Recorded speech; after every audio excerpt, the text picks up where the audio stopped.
Alright, so we back again on Death Stranding 2. I already know how to go in full detail with part 7, but I gotta say this, tomorrow went insane. I didn't know she was like that. She went from a quiet girl to a savage. That was crazy. So far, you guys are seeming to be enjoying the Death Stranding 2 series so far on the channel. I appreciate all the support and love you guys showing and sharing the video out to everybody. But I do want to point out this, that Ghost of Yote is coming out very soon. It's coming out in October, so we got a couple of more months left because it's about to be the end of July. So that game is basically around the corner, and I will be doing a series on that, as you guys already know, of course, because I did play Ghost of Tsushima a long time ago. Make sure you guys check out the series out. But anyway, I think that's enough for me talking. When I head into Dr. Heartman's lab right now, I think it's gonna be a cutscene. I'm not sure, but you guys already know about to do. Like, subscribe, share, much appreciated, and yeah.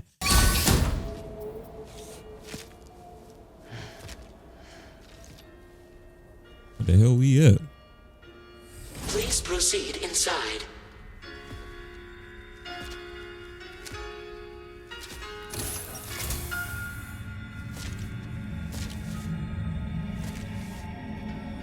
Administering shock. Stand clear.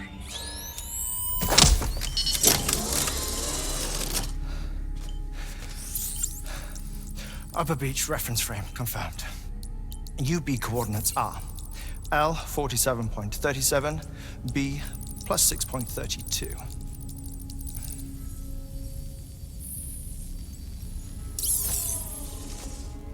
Art glasses. Heartman.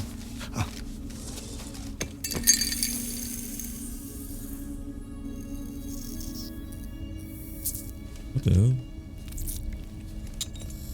Okay. I think this is the dude that was in the director's cut. You're looking well, Sam. Thank you for coming. Oh. It's been a while. Ticker still holding up? Thanks to this support unit, I can flatline Oh, okay. anytime, anywhere, without worry.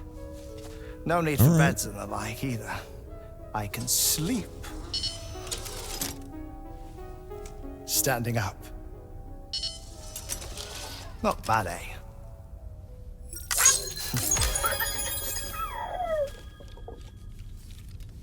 Still looking for him, huh? I am. They're a large part of the reason I came to this place.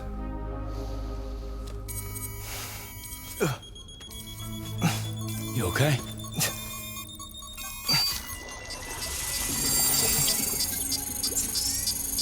Oh, that's his heart in there. Okay.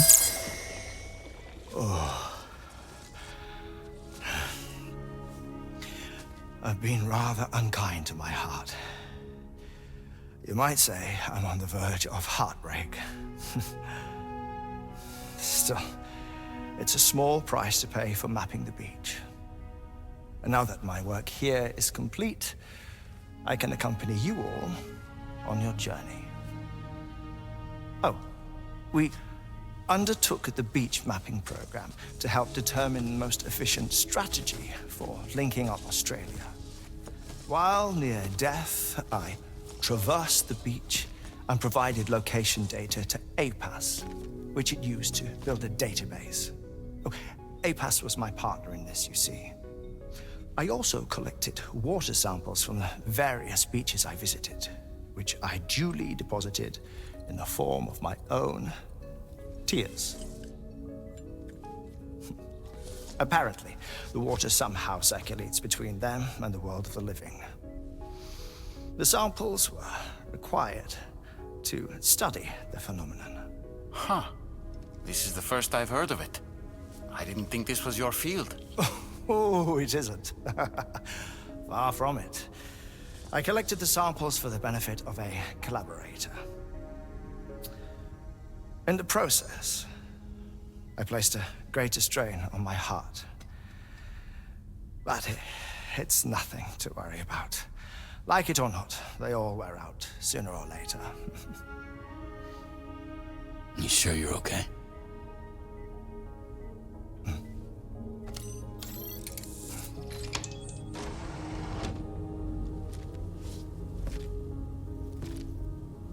Good. Whoa! What the fudge was that?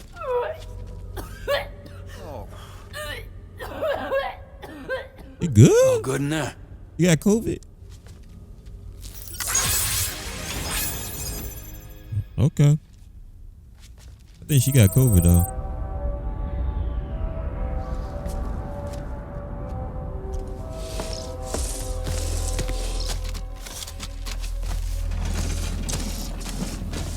Is that all you're gonna take? Yes. Everything I need is already stowed on the DHV Magellan. This here is my insurance. Well then, shall we go to the DHV Magellan?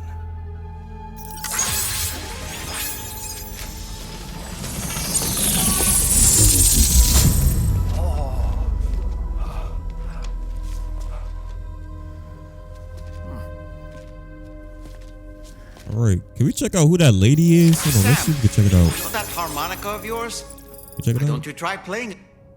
Let me see. Hello, ma'am? Who's this? Oh! I'm home, everybody. Got a new crew member. She's smoking again. Ah, Sam. You're the last to arrive. But now we're all here. Let's get to it. Recently, I received a number of strange mails that were apparently sent to me by none other than myself. And Fragile has been receiving similar communications too. Isn't that right? Yeah, I got a few about Lou's records. It goes without saying, I did not, in fact, send them. It's all very distressing and gave me palpitations. An especially concerning mail reached me not long ago. Attached were some highly sensitive UCA documents on BBs and chiral communications technology, including classified records of the BBs who were sacrificed to build the foundation of the chiral network. These extraordinary children were the catalyst required for the network to route data through the beach. They served as a bridge between the beach and our world, hence the Bridge Baby moniker. They were originally intended for the sole purpose of sustaining the chiral network. I'd like to discuss the implications of these records in my possession, but before that, I can tell you how Bridge Babies were developed in more detail, if you wish. Sure, I'd like to hear more or no thank you. I want to hear it. Let's go. See what he's talking about here. R&D commenced shortly after the Death Stranding was first observed. The inciting incident having occurred during the performance of a cesarean section to save the child of a brain-dead mother. But perhaps the rest should be explained by someone who remembers the period. If you're willing to indulge me. I can't speak with any authority, but if you insist. When the obstetrician touched the fetus during the procedure, it's said they glimpsed the beach. Subsequent research revealed that the unborn children and still mothers possessed a special connection to the place. While communications utilizing the beach had been theorized, the framework was incomplete. These children proved to be the missing link. Afterwards, development of the chiral network began in earnest, or so I'm told.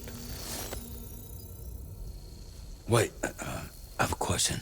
By all means. What about when I was putting Mexico on the grid? Or my work in Australia? Have I been condemning kids this whole time? Worry not, Sam.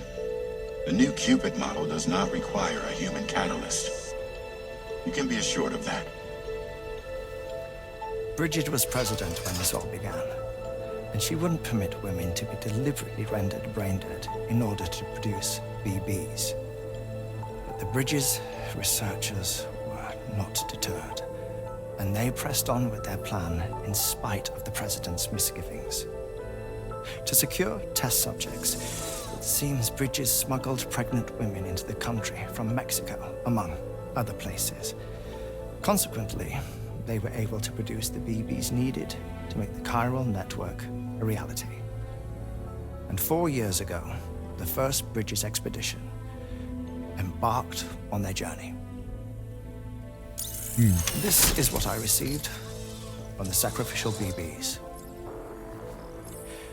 Including backups, a total of 10 units were prepped for integration, but only 9 were used to lay the foundations of the North American network. I attempted to ascertain the whereabouts of the 10th, to no avail.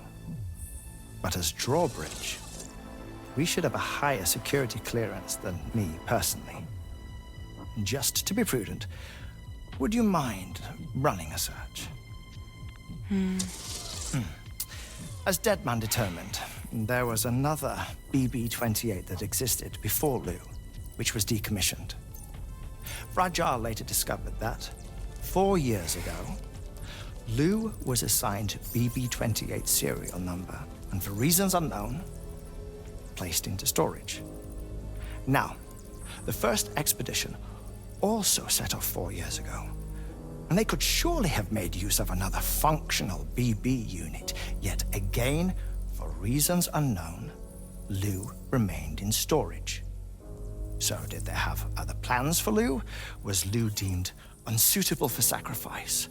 Or was Lou excluded from the mission for some other reason? Like what? Cardiac arrest imminent. 30 seconds remaining. Not finding anything here. All the official records claim BB-28 was decommissioned. That's it. There's also nothing to suggest a connection between the missing BB and Lou. Still, we know for a fact that they played a part in the first BB experiments. So we have to ask the question, did Lou play one too? 3, 2, 1. You good? Yeah. Okay.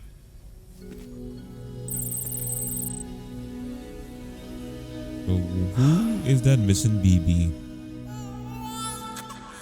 Episode 7 pod. All right.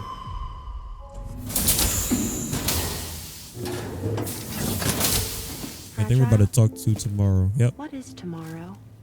We didn't have that where I came from. I don't understand what it means. You know what will happen to these buds? They will turn into flowers. In the space of a day, they'll have completely changed. Living things can't help but change, you see. They can't stay the same forever. But where I came from, nothing ever changed. So does that mean I'm not alive? Listen. You are alive. The person you were yesterday is different from the one you are today, and the one you'll be tomorrow. You're changing. That's what living is. To change and to embrace change. To transform.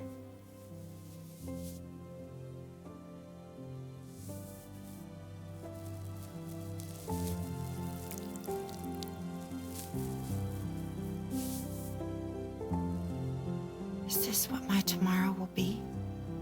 Yesterday becomes today, which in turn becomes tomorrow. They're all connected, for better or worse. And death is not the end. Death is not the end. Welcome back, Sam. You should get some rest.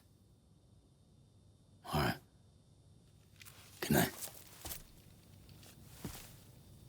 All right, activate the terminal. All right, so the door locked. We have to find a passcode. I don't know where it's at though. So the code is basically like my birthday, I think. So that's kind of crazy.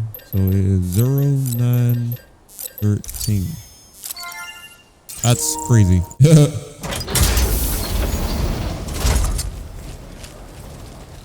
What is this? We came here in peace. The hell going on?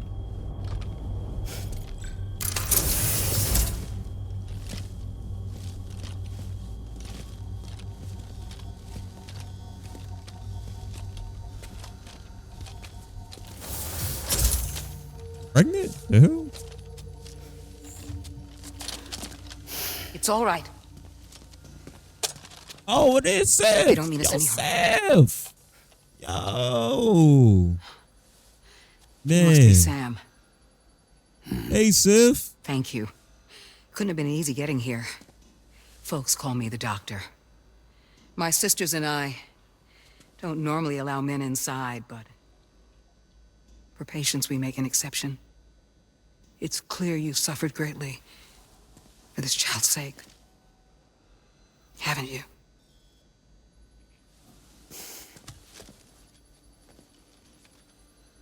May I, Sam?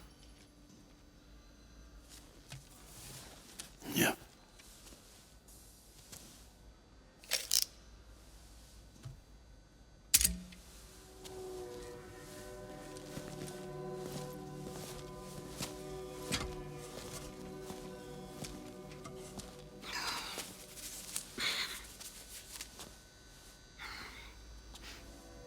Oh, these.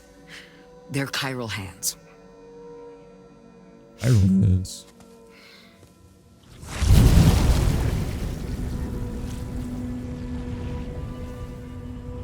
So your BB's passed on. You have dooms then, I take it. I do. And it's given me an unusual gift. I can remove a BB from a still mother's womb without resorting to invasive surgery, and safely place it in a pod with minimal distress to the fetus.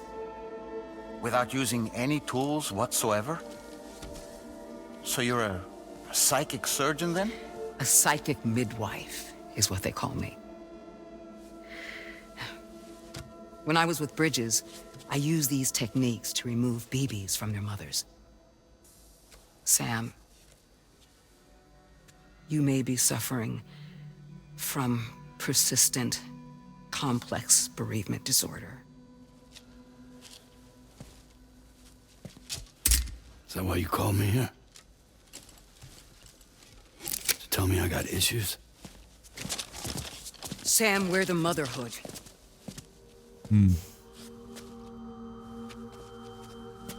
The what now?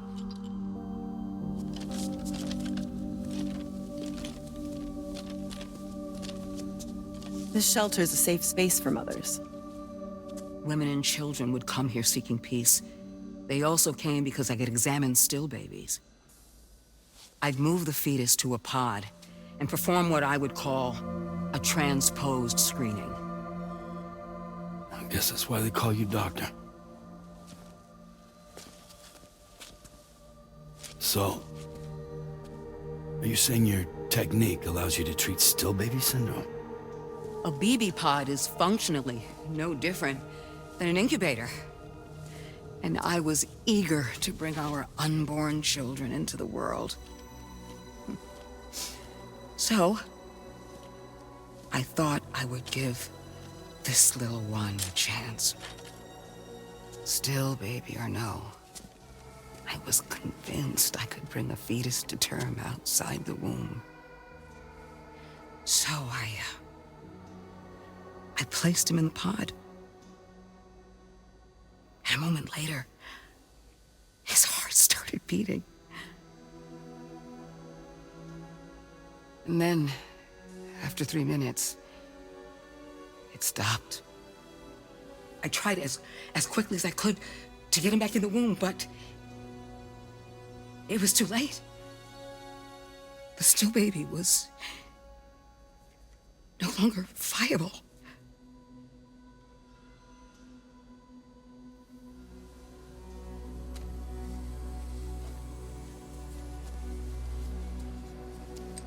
I'm sorry, Caesar.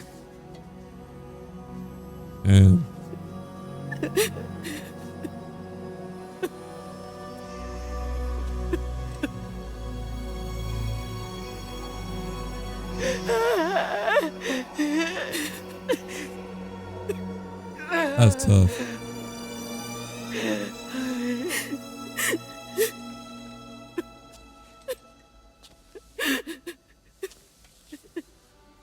Over time,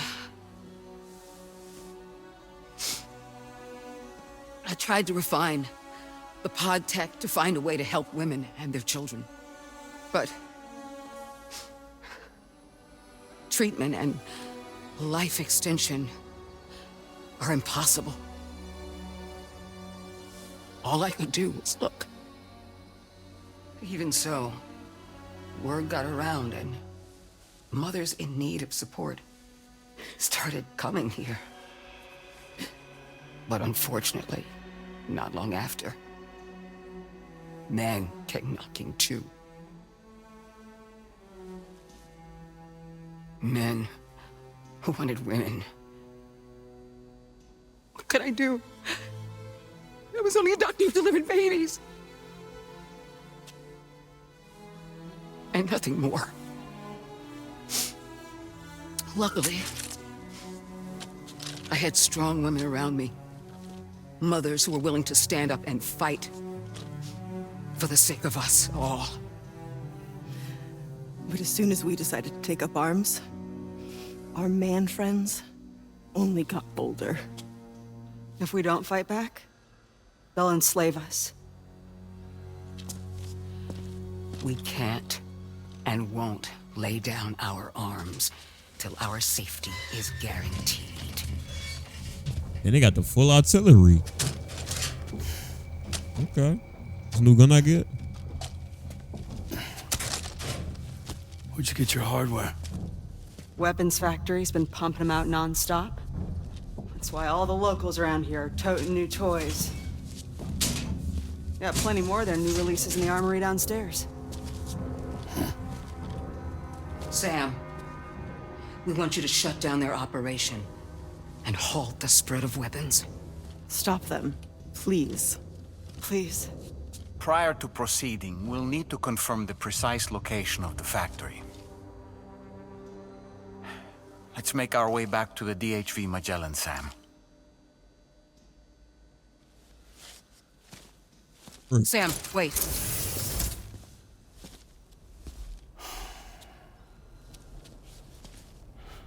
Yeah.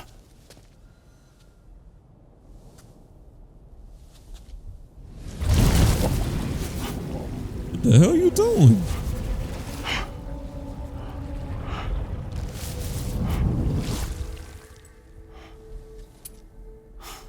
There. All There's a finished. bullet.